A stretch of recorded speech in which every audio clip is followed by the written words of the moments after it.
नमस्कार दोस्तों, lead India law associates यानी लीला के इस वीडियो में आपका बहुत बहुत स्वागत है। दोस्तों, इस वीडियो में मैं आपको बताऊंगा कि पुलिस के सामने आप अपनी बात कैसे रखें। कई लोग दिनचर्या में कई लोगों को कभी ना कभी पुलिस से सामना करना पड़ता है। तो इस वीडियो में आप डिटेल में जान पाएंगे कि पुलिस से आपको अपनी बात कैसे रखनी है। दोस्तों, कई बार ऐसा होता है कि आपका पुलिस से सामना जो हो वो पहली बार हो। बहुत सारे लोगों के साथ होता है कि पुलिस से सामना पहली बार। कई लोग तो थाने अपनी पूरी जिंदगी में गए ही नहीं होते हैं और कभी किसी मामले में उनको अगर थाने जाना पड़ता है तो उस वक्त उनके मन में वो बिल्कुल सच्चे होते हैं, बिल्कुल ईमानदारी से अपनी बात कहने की इच्छा होती है उनकी। फिर भी उनके दिल में एक धकधकी सी लगी रहती है। फिर भी वो जाते हैं तो नर्वस हो जाते हैं पुलिस थाने में और अपनी बात को ठीक तरीके से नहीं कह पाते हैं। और कई लोग तो पुलिस थाने में इस माइंडसेट से जाते हैं कि पुलिस वाले होते ही करप्ट हैं और वो शक की निगाह में, शक अपने मन में पाले हुए पुलिस से जब बात करते हैं तो भी वो स्पष्ट तरीके से नहीं बात कर पाते हैं।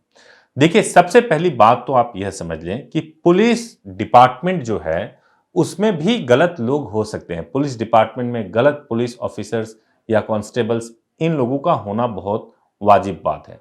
लेकिन एक थाने में कई सारे लोग काम करते हैं, सभी गलत नहीं होते हैं। जब आप पुलिस थाने में जाएं तो सबसे पहली बात, आपने कोई अपराध अगर नहीं किया है तो आप बिल्कुल कामली अपनी बात को वहां पर जाकर के रखें। अमूमन जब लोग थाने में जाते हैं तो वो सोचते हैं कि मुझे क्या बोलना चाहिए और क्या नहीं बोलना चाहिए। जब आप थाने में जाएं, अगर आप अपनी बात को सच्चाई के साथ, आप अपनी बात को पूरे सच और फैक्ट्स के साथ में रखेंगे तो निश्चित रूप से आपको लाभ मिलेगा। हाँ, ये जरूर है कि कई बार कानूनी पहलू में अगर मान लीजिए कि आप चले गए और वहां पे जाकर के आप सपोज मान लीजिए कि हर चीज का एक शब्द होता है। एक व्यक्ति आया, वो व्यक्ति आपके घर में जबरदस्ती घुसा और घुस करके गाली गलौज करके चला आया। अगर हम अपराध की दृष्टि से देखेंगे तो ये बहुत बड़ा अपराध तो नहीं हुआ कि वो व्यक्ति जबरदस्ती आपके घर में घुसा, उसने गाली गलौज किया, उसने ट्रेस पासिंग तो जरूर की। अगर किसी लॉयर के थ्रू आप पुलिस में अपनी बात रख रहे होंगे तो जो आपके दिल पे आघात पहुंचा उसके इस हरकत की वजह से आप अपनी बात को ठीक तरीके से रख पाएंगे, जिससे कि केवल यही बात नहीं आएगी सामने कि वो व्यक्ति आपके घर में घुसा और गाली गलौज करके आया। उसमें यह भी जोड़ा जाएगा कि जब उसने गाली गलौज किया तो उसने महिलाओं का अपमान किया। जो घर में उस समय महिलाएं थी, अगर आप पुलिस ऑफिसर से, अगर आप किसी एडवोकेट की मदद से जाएंगे तो वहां पे आपको गाइड किया जाएगा कि भाई वो व्यक्ति केवल गाली गलौज नहीं किया, महिलाओं का अपमान किया। अगर किसी बच्चे को उसने जबरदस्ती पकड़ने की कोशिश की तो वो भी अपने आप में अपराध है। तो एक वकील, एक एडवोकेट आपको सही तरीके से राय दे सकते हैं कि आपको अपनी बातों में, जो बातें आपको थाने में कहनी है, वो कौन कौन सी चीजों को शामिल करनी है उसमें। एक और बात, इंपॉर्टेंट बात मैं बताता हूं। जब आप थाने में जाते हो तो आपको वो बात बताना चाहिए एकदम स्पेसिफिक, या कोई लेटर ही लिख रहे हैं पुलिस को तो आपको वो बात स्पेसिफिक बताना चाहिए जिसको हम अपराध कहते हैं। जैसे मान लीजिए कि किसी महिला के साथ में रेप की घटना हुई। जब वो थाने में जाती हैं तो वो जाकर के अगर ये बात बोलती हैं पुलिस वाले के सामने कि मेरे साथ गलत काम हुआ। अब गलत काम या गंदा काम हुआ, गंदा काम या गलत काम को रेप कहें ये जरूरी नहीं है। इसलिए साफ साफ शब्दों में बोलना जरूरी है कि आपके साथ में रेप की घटना घटी है।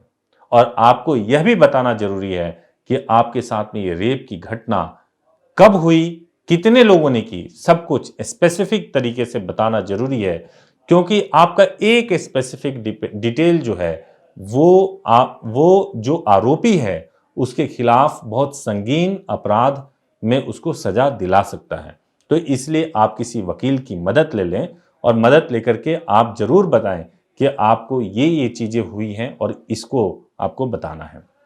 एक और जो महत्वपूर्ण बात है, जब आप लेटर लिखते हो, किसी थाने में जा रहे हो, आप लेटर लिख रहे हो, तो लेटर में जो आप पुलिस के पास में या एफआईआर लिखवा रहे हो, आप ये समझ लीजिए कि एफआईआर लिखवाने से लेकर के कन्विक्शन तक, एफआईआर लिखवाने से लेकर कन्विक्शन तक जितनी बातें होती हैं वो सब कुछ एफआईआर में जो आप समय, जो तारीख, जो स्टोरी, जो कहानी, जो घटना आप बताते हैं, उसी के आधार पे सब कुछ डील किया जाता है।